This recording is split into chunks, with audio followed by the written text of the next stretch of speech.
Hi, I'm Sal Mercogliano. I'm associate professor of history at Campbell University. I'm an adjunct professor of maritime industry policy at the U.S. Merchant Marine Academy. I'm a former merchant mariner and I'm a contributor to G Captain. And that's the reason we have right here with us John Konrad, the CEO of G Captain. And we're here to talk about what's going on in the Suez with the motor vessel Ever Given and the latest updates. John, when I talked to you yesterday, we were like, well, we'll do this in a week or so and catch up on things. And man, things have just taken off here in the past day. Well, first thing that took off is my email messages. I've got a lot of messages saying that we make a good team here.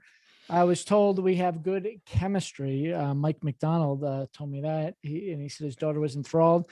I got a tweet here from Dr. Andrew Thayer. It says, anyway, go read at G Captain. Captain Konrad is really absolutely the best at covering all things maritime. Oh, wait, that was a compliment for me. Sorry. I must have met, but I did. I really did get a lot of emails saying, I'm sure they were all, I got to join your show more often. I'm sure they've all been deleted. So I'm sure we can move on and go forward from there. So no, I got some very positive feedback, man. It's gotten hits. I don't know where it's at now, the last video we posted, but it was good. So I thought we kind of do what we did the other day and just kind of talk a little bit about what's going on, what's the updates here with the situation, where everything stands, because obviously when we last left it last night, they were giving it a try to get it off. High tide had just passed. They weren't able to get it off. They tried it again at high tide this morning and again this evening, and looks like no joy. She's doesn't seem to be wanting to go anywhere, which is not surprising as hard as she's hit and as high up as she is on that bow. And I got to imagine the stern is rammed in there pretty good too. It's hard to imagine that she's not settling into place there. So I was wondering if you could talk a little bit about what you think is going on right now and what the situation is. Right. I talked to a few salvage masters, including one person I consider one of the best master mariners in the country, and did a very big name salvage recently. Has done a number of them. And I talked to a Navy salvage master as well. And, there's a lot going on here. So yesterday they tried to, obviously all the weight of the containers is eye up in order to compensate for that weight. So the ship doesn't capsize over. You have ballast, enormous amounts of water and these huge ballast tanks on the bottom holding it down. They pumped a lot of that ballast off and tried to pull it out with these smaller tugs.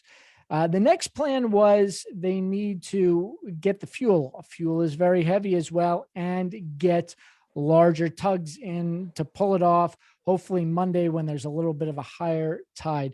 We just got the update from the ship manager. I might pronounce it wrong. Bernard Schultz, I believe. And they said, made no mention of that plan anymore. And then the third plan was to get equipment in to take containers off.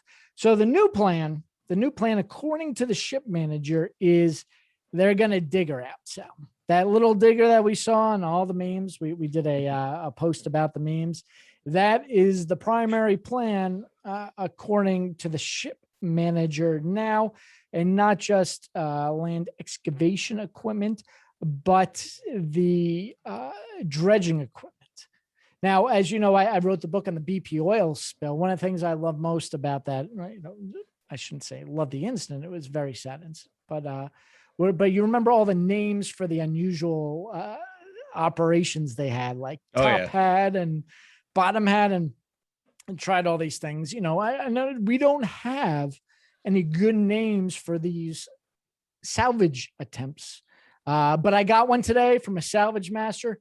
He's calling it the reverse twist. The reverse twist. The reverse twist. I like this. I did an interview with Wired magazine. I had to kind of describe this to a guy, and we were having a hard time visualizing it. And I sat there. I said, well, okay, let's do this. I said, the Suez Canal is 12 and 6 o'clock. I said, this ship is at, bows pointing at 2, the sterns, at 8 o'clock. I said, what you got to do is go counterclockwise. You have to, you got to rotate that vessel counterclockwise to get her out and get her back at 12 and 6. And that's exactly what we're talking about here. You know, the little excavator, which I think is always the funniest little meme right now in that tweet. He's got his own Twitter page, and it's great. It's just, I've been following it. It's very funny. But it really puts in the scale the size of this vessel. One of the things that I've been doing is talking to a lot of people is how do they fathom the size of this vessel? And that's really the biggest commentary I keep getting back. It's like, well, how can this happen? It's like, well, these are vessels that have never been built before. These are new. I mean, literally, they expanded the canal for vessels like this to put them in there. And one of the things that I was struck by that you were talking about, and I do want to get back to the salvage in a second, but there's something else that struck me, because we talked about this earlier last year when the fire took place on the Bonhomme Richard in San Diego Harbor. The fact that the requisite infrastructure was not in place to go to work here. We're seeing the fact that, that image, and I don't think I have it here, those 4 little tugs trying to push this thing. That's not going to happen. We saw the same It's like thing. the police boats in Right. The same San thing Diego with the harbor fire. tugs, or not even the harbor tugs, but those with the police boats. There's a little issue with size and scale. Yep. And I think that's a big issue here is the scope and scale of this vessel. It's just, again, it boggles the imagination when you start talking about something 1,300 feet.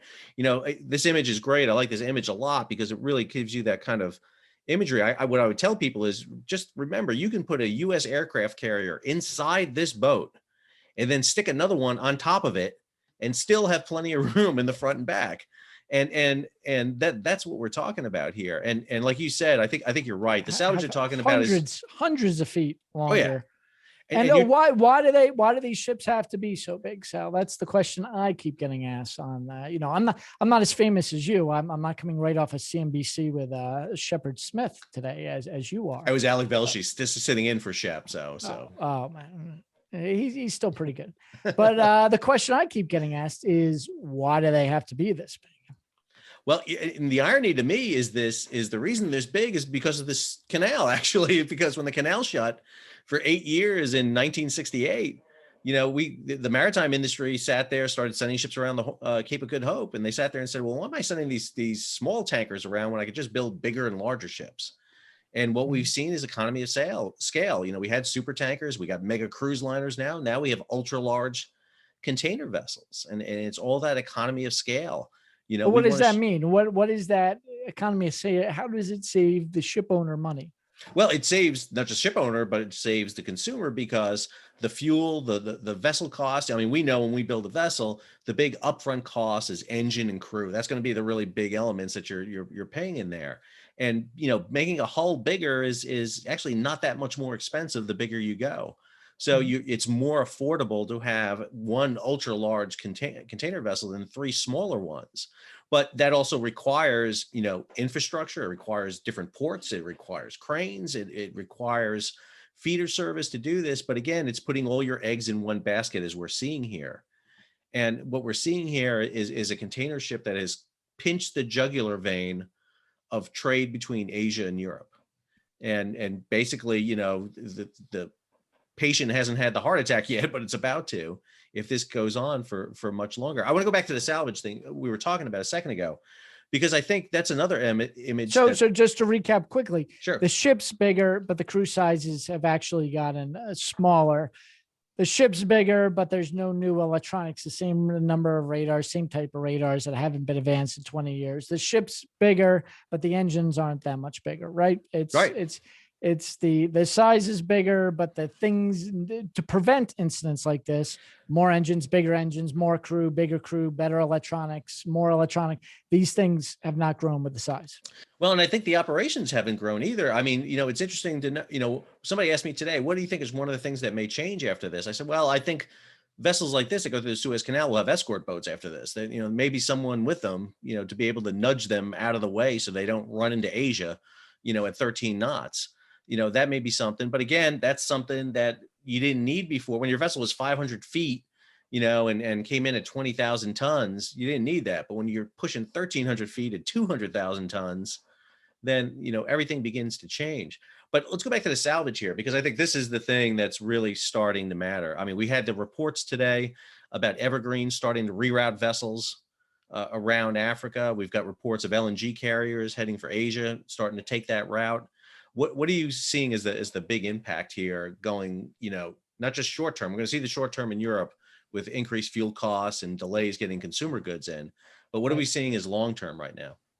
Well, you were on CNBC, and I thought that was a wonderful interview. I was on Cheddar, which is more my style, being younger, cooler co-host here. You are more hip than I am, John. I will say that. Okay. My son's giving me doubtful eyes right there. I'm not sure he agrees, but I tell your son I'm giving you the doubtful eyes too right now, so it's fine. We can do it in stereo. The word of the day for me is the word that Wall Street likes to hear the least. The stock market can change plans and contingencies, but what they least like is uncertainty. And that is what we are facing right now. In one word, uncertainty. There's the backup of ships. Do they wait for this to hopefully be pulled off at high tide on Monday, Tuesday, or do they go around now? Or is it going to take weeks? What specifically is on this ship that is needed for various factories and employers? All of this uncertainty. We have, and it's uncertainty at so many levels. You have this pen, for example. Well, the eraser may be made in one country, the pen in the other, the ink in the other. And unless all of those things can go to the assembly factory and then back to another factory to be boxed, you miss one little component. Now think of a car. You miss one component of a wheel assembly and it starts backing up a whole line. And we don't have good track. I mean, these containers, 2021, and we don't have GPS tracking on these containers. I talked to the big ports, and they have containers that have been lost for 10, 20 years in those stacks of containers. They don't know where they are. You put a little $20 GPS Bluetooth tracker on there, you may be able to find this, but it's surprising the number of containers that are still lost. The number, shipping's a commodity. You can't book a ship, a container on a Maersk ship if you want to. You can book with Maersk, but your container is likely to go on another ship. So right now they're still trying to figure out what stuff is where. And Cheddar asked me, well, if I ordered a table from Amazon or Wayfair, is that delayed? And I said, this again, uncertainty. It's a roll in the dice. Maybe that table made it through, but the nice, beautiful lamp that you were going to get your mom for your birthday, that doesn't, or something more critical like respirators, right? It's really a crapshoot at this point. And you got to remember, it's two-way. They were asking me about the energy, Chris. What about the oil getting to market? That was not the problem at the beginning of COVID. Getting oil to market was not the problem. The problem is you can't shut off the oil taps. Right. So we didn't need full tankers going to market. We needed empty tankers coming back through the Suez to collect that oil. So it's a multidimensional problem. Yeah, I tried to explain this today. I was writing a piece up on this, and one of the things I use the analogy that world commerce is like it's like your kitchen faucet. It's like your kitchen sink. You can turn on the spigots and increase the pressure and the flow. You can mix hot and cold water and get it just right, just like you want it.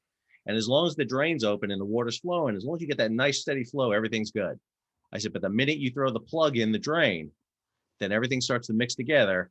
And it starts backing up, and water will find an avenue to flow out of. And if you let it do it, it's the greatest thing in the world, but it'll ruin your house. Mm-hmm. And that's kind of where we are in the commerce area. I had a good friend who was making a board game, a military simulation game to the shores of Tripoli. It's a great game, but he made it and he had it produced in China. But again, he did it right at the tail end of 2020.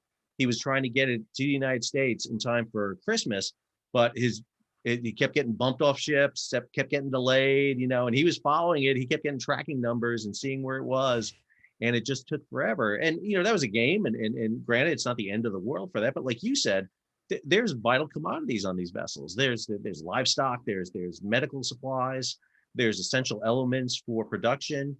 And all the bulkers, you got the grains and the soybeans and the cement products, the aggregates, all of this heavy stuff.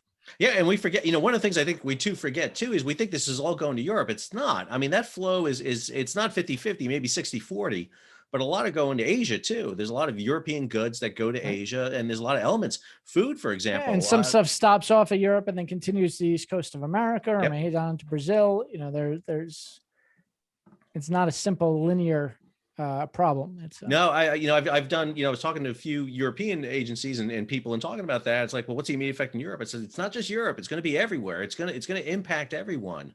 I just, my wife asked me tonight, it's like, well, what do we need to start buying right now? It's like, well, we don't need to start buying anything right now, but you need to be prepared that there may be a situation coming forward. That's what you say. I'm a Boy Scout. Who was prepared for the pandemic? John was prepared. I had masks, I had food, I had, but that's right. John Konrad's plan is to have the bunker ready. My plan in case of the zombie apocalypse is to kill John Konrad and take his stuff. That's my fallback plan. I'm heading out on a boat and catching a ship. I want to mention the two websites. We mentioned the meme. There's another great one I just found out about. It's istheshipstillstuck.com. You click on that and it just says yes or no. I think that's beautiful. What's the premier, the premier in North Korea? I like that there was is Kim Jong looking at things, and it was just him inspecting like a grapefruit, and then he was looking at a tank. It's kind of like that. The other one is shipbrief.com. Jay Mintzmeyer. I get all of my best information. I go to the top source. I always go to the doctors. I want a doctor to tell me what's happening in the Suez Canal. So I got Sal Mercogliano. And Alabama, was it you went to? University of Alabama, yep. University of Alabama, which I trust with all my shipping needs. But for my money, it's just, I go to the Harvard doctor, Jay Mintzmeyer. He's a PhD candidate at Harvard right now. Shipbrief.com. Candidate. I mean, he doesn't have his PhD yet, so come on. Yeah, but it's Harvard, right? I mean, Alabama's a great school. I won't knock. We beat Harvard all the time in football. It's not an issue. But he says this is the time, and I've been following for months. He's been great with his stock picks. The shipping industry has been dead since 2008. We haven't built new ships. A lot of ships have been scrapped. So there's a shortage, and COVID happened and the reopening. These shipping stocks have gone nuts. And Jay Mintzmeyer thinks that now is the time. He's got picks on his shipbrief.com. DAC is one of them. I don't have them all right in front of me. But some of these container lines, I'll try to bring it up. What are your thoughts on that? How the shipping companies will, how they will fare with this? Well, I got to say, I think that number one, I think you're right. I think one of the things, not to sound opportunistic over a bad event. DAC is one, ticker GNK, NMM, ZIM, that Zim brand new IPO company. But go ahead. Yeah, Zim is an interesting one to watch, although they had a terrible fourth quarter announcement. It was just very bad. Yes. But anyway, but one of the things I've thought the entire time here is one of the things that, and one of the reasons I've been getting out as much and talking about this is I hate to say it, but the only time you get attention for the maritime industry is in times of distress. It's the only time. It literally is. But it's also a great opportunity to educate people about why this is so important. And I think it's not just educating politicians, the shipping lines, business, but public interest, and that fuels investment in many ways. Again, shipping lines were the backbone of many economies for centuries. The entire history of the United States, I won't bore you with that, can be built on this maritime infrastructure and this. I love that. You're not going to bore me. You're going to bore the hell out of our viewers who aren't interested in that expertise of the. But I think you're exactly right. I think there's some great opportunity to be had. I got I got that money, the notices. If you had invested in the cruise lines at the beginning of this, where you would be now. I think that's one of the interesting things we're seeing right now. I think that companies will be making money off this, that there will be opportunities here. And again, it's because. But you have to be careful because some companies are on a time charter and they'll sit there and they're collecting their pay while they're sitting there waiting for the canal. No problem. Other companies are not structured. The charter. Can you talk a little bit about that? The shipping company would have to eat the cost. So it depends on the charter agreement, right? Well, you're seeing that right now with this vessel in particularly, the fact that she's owned by Evergreen, but she's operated by an operating company. She's owned by a Japanese firm. I mean, so you're seeing these different elements here in the international shipping industry that we see. It's an Indian crew on board, flagged to Panama, and it's a complicated industry. And I think that's one of the reasons why investors shy away from it, because they don't take the time to understand it and learn it. And I think if you take the time and study it and understand it quite a bit, it is a good investment, shipping. It really is. I mean, if you look at, one of the things, reasons people invest in the stock market is because if you take point A and point B in the stock market, it goes up. It just does. If you look at any point in the stock market, it goes up. Now, if you look closely at it, it's not a linear line. I always use the analogy. It's the heartbeat of a squirrel on crack. It's up and down all over the place. And people in the short term can lose their money, but in the long term, they make money. Even if you invested. It's huge moves. You got these Right. crazy, but you also have the long term. Right. So from 2000 to 2008, it was way up elevator and everyone built. Yep. And then it was a crash and it's been down. And now we're getting to the elevator again. Yep. And there's confusion about the environmental regulations, IMO 2030. Are they, so they're not really building like they did before. I always blame the banks. I can't believe the banks. When we're at a shortage of, when ships are cheap to build, they won't give anyone money to build ships, right? And then when everyone's building ships, the bank open up and there's gross, over demand. But that's what we're seeing now. This is the time where the shipyards would really open up and the banks would flood the market, but it's not happening because of these regulations and uncertainty, right? Back to that word. Well, I think you're right. I think it hates uncertainty, and this creates more uncertainty than anything else. But I also think it creates opportunity, and that's what uncertainty is in many ways. You have to be able to gauge it. My study of history, throughout history, the people who succeed, the greatest leaders, it doesn't matter if you're military, political, doesn't matter. You take risks, and they don't just take risks, they lose big. Most of the most successful people in history have lost. They've just lost. What makes them different is they dust themselves off, they pick themselves back up, and they put themselves out there again. And in many ways, that's the shipping industry. We see that all the time. And we saw moments, you were talking about the tanker industry, during COVID, for example, people in the tanker industry made their money. There was a brief period, you don't make your money in tankers, over the long term. You make them over those brief little times where you invest correctly and you make a ton of money. And then you wait for that to come and happen again. You got to wait for the streak. But even the truly great, I mean, take Winston Churchill. He never did any wrong in his life, right? He had he had a minor job in World War I and didn't take any risks that went sideways at all, right? Failed terribly, lost his job as the First Lord of the Admiralty. That's a great movie, Gallipoli. You can watch all about Winston Churchill. Well, but then Winston Churchill dusts himself off and he puts on the army uniform of a lieutenant colonel, goes fights in the trenches for a year, and then comes back to be the minister of the exchequer, and then handle the finances, or excuse me, minister of munitions, and oversees the war production. And again, that's the element we start seeing here. Now, let's get back to this, because I think we need to focus on what's happening here. I think right from the very beginning, I was suspicious that this was not going to get off very easily, as hard hit as she was. And I think we see that right now. What do we look? I mean, obviously, dredging her out. The fact that Smith's on the way is always a good sign. Smith is the premier. They're the special forces of ship salvage out there, getting them in. But they're going to be having issues with getting equipment on place and getting everything there. Like you said, it's going to be nearly impossible to get containers off this vessel, as big as she is.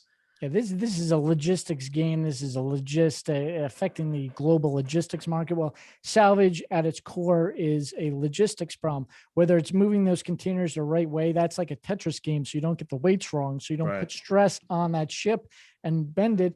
That's a micro level logistic jobs, but there's also the global logistic jobs. You have to get these big cranes in place. You have to get bigger tugs in place. You have to get dredges and excavating equipment, and it's really getting this stuff. And the heavy equipment is going to have to come on ship too, right? Yep.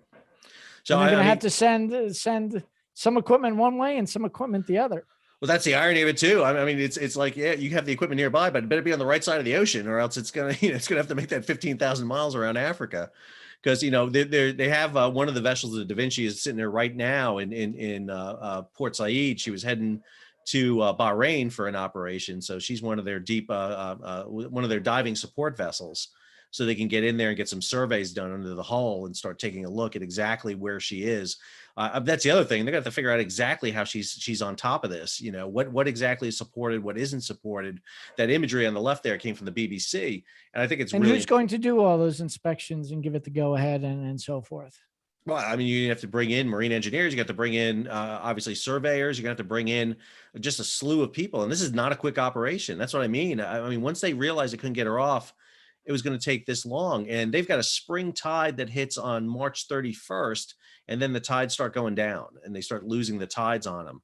So they've got a narrow window here. If they don't make it by in 7 days, which I don't know, I don't think they're going to be able to, unless they can dredge like crazy out of here. You see this image right here of them dredging, but the problem isn't get the dirt away from the hull, it's to get the dirt out from under the hull. And you know, this, I hate to say it, but this is like making a hole in the ocean, you know, Well, a I hole don't in the think that the beach. salvage masters somehow got quoted on the news. You know, some of the salvage guys were talking to me, and then one of the head guys at Boscala said, "This thing's like a beached whale," and then corporate communications just shut off after that comment. I think someone said, but it's all over the quote on the news. But it is. It's a huge endeavor here.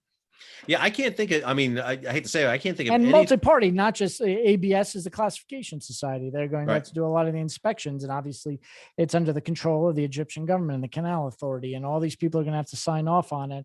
And there's huge risks in any salvage job. There's risk of the hull cracking and pollution, and you know, there have been deaths to salvers, you know, when ships have settled at poor angles and such. So Well, I mean, they have to worry about, they're going to be careful. well, yeah, I've talked about the fact of the vessel cracking because it's, you know, it's hung up there between Africa and Asia, but they got a problem with stability of rolling. I mean, again, you know, anytime a vessel is touching bottom, the natural stability of the vessel is compromised. Right. And you know, that's an element. I'm a volunteer firefighter. Everything we always talk about is a minute a building catches fire, the stability of the vessel, the structure is compromised. You compromise the structure when you put a doorway in, a window in, you know, let alone all this. And so now all of a sudden we're seeing this take place. They are our marine engineer friends, like Eric Barnell, say you compromise the whole structure when you put a captain like me. Well, that's exactly true. So where do we think we go for here? What do you think is going to be the next things we're going to see happen? I think one of the things that's going to happen, I'll tell you right now, is the news is going to die off on this very, very quickly. It's going to leave, especially if there's going to be a long-term operation. We'll start seeing it fading out, but it does have a huge popular interest right now. I mean, people are following this like crazy. I think events like this do capture the imagination. And so where do you think we're going with this right now? I think it depends on the logistics chain and how important what supplies are. And as the companies start figuring out, yeah, one of two things are going to happen. They're going to start to figure out and move things around, and it'll either be aided by the shutdown in Europe, or that'll augment the desire to move this thing out. And then depending on the amount of real money at stake and what factories are open and how critical these supplies are, and their ability to move around, you're going to either see a die off of interest, or you're going to see presidents and prime ministers calling for immediate action. It could be either way. Yeah, I try to compare this to Costa Concordia, but Costa Concordia was so different in the fact that she wasn't in a main shipping lane. I mean, she wasn't, you know, holding anything up. It was a human interest story. It was right. The deaths of the passengers, and you know, the decisions made by the captain of the ship, and it was, right. It pulled at your heartstrings. No one's crying over the Wall Street billionaire or the factory owner who's losing money on the insurance claims of this. But there also wasn't a dire need to move the vessel. Whether the vessel moved in a day, a month, a year, or 2 years, it really didn't matter. I mean, it wasn't pressing. This is different. This every day. But people are also really concerned. You know, the toilet paper, lack of toilet paper is fresh in the mind. Yeah. You know, they're not getting out of supplies. There was almost a little panic when I talked to some people in their voices over reimagining this. You know, it's really interesting. After the Costa Concordia, I think bookings for Carnival and cruise ships went down something like 20 to 30%. And then they had the toilet crisis where the toilets backed up on a cruise ship, and bookings fell off a cliff. It went down 60%, you know, so people are rather die than face toiletry problems. And, you know, there are a lot of bidets on the ship, and toilet paper and who knows what else. We have all thanked a deity when a toilet backs up and it doesn't overflow. I don't know any person who hasn't done that. So it's an important event. Well, John, I think we're going to see this event keep transpiring, obviously, and see it evolve. Obviously, the Egyptians are trying to put some press on this. I'm really shocked, to tell you the truth, that we're not seeing more official documentation and announcements from them. They're being very quiet about it. We've still had that issue of the conflicting stories of why this happened. I know we talked about this the other day, that we won't know true story here for a year, but someone's going to have to explain to me how this vessel lost it. Her sister ship is sitting. And we're gonna have to come back and talk about, I mean, there have been numerous wars fought over this little patch of real estate, and the military and the global, what China's doing, and the movement of supplies, and some of these bigger issues. The bottleneck of ships. I was talking to one Navy senior Navy officer. I can't talk about his role, but you have an immense amount of cargo right there, which is all clustered together and could be a juicy target for some ill players. Oh. There could easily also be, not conspiracy theories, but if not this time, in the piracy, you had a lot of copycats. So, there are a lot of people who are making a lot of money in the stock market, shorting different stocks and shorting, the energy and futures markets. And, it's the wheels are turning. And some people said that fortunes can be made and lost in incidents like this. Well, and again, they're very easy to do. You pay off a helmsman, the little right rudder, and there goes the Suez. And I can't think of any spot in the world that's more vulnerable than literally this stretch of the Suez Canal between the Great Bitter Lake and Suez. I mean, it literally is. It is the jugular vein. Last comment, I do have to go, and I know you have to go, but why is this more important than the Panama Canal, in your opinion? Well, I think this one is more important because of the shift we've seen in world economies. We see, that east-west trade between Europe and Asia has really come to dominate it. Now, I would say there's been a shift since 2014 with the opening of the new lane. I think that changes things tremendously with the canal. Now you have more versatility to move vessels through the Panama Canal. But I think Suez has always been this vital area here to be able to keep Europe, Africa, and Asia in connections. The other thing we hadn't talked about, you alluded to just a second ago, with the threat of the ships, but I also think there's a military issue here that the U.S. Navy, for example, the Royal Navy, the French, can't swing vessels through here. This changes policy right now. The Eisenhower battle group is sitting there in the Mediterranean. The Roosevelt battle group is sitting in the Indian Ocean. They cannot get together. They are separated now by a vast distance. And, plans to rotate vessels, to move vessels, to reinforce. Should Iran do something? Should a bad actor do something? That changes the entire formula. In 1898, an American battleship, the Oregon, had to sail all the way around South America to Cuba to fight the Spanish because the Panama Canal didn't exist. And, it's one of the things that it gave the incentive to Theodore Roosevelt to build the Panama Canal. And now we're seeing that vital chokeway really close down.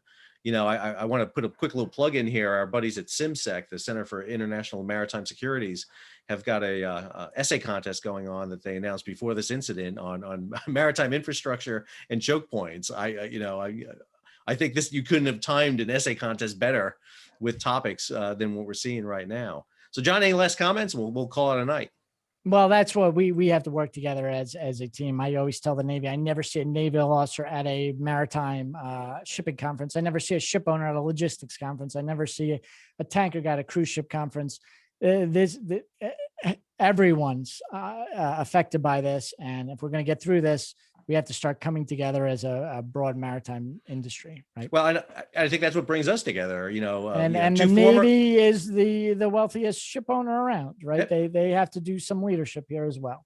But that's what kind of brings us together. I mean, we're two former mariners. We went to the same school, SUNY Maritime Academy. But more importantly, you're a journalist. I'm an academic. We don't have a vested foot in one door in any way. So we can look at these things objectively. We can look at them all and really put them together in ways that people within the industry who are so stovepipe can't.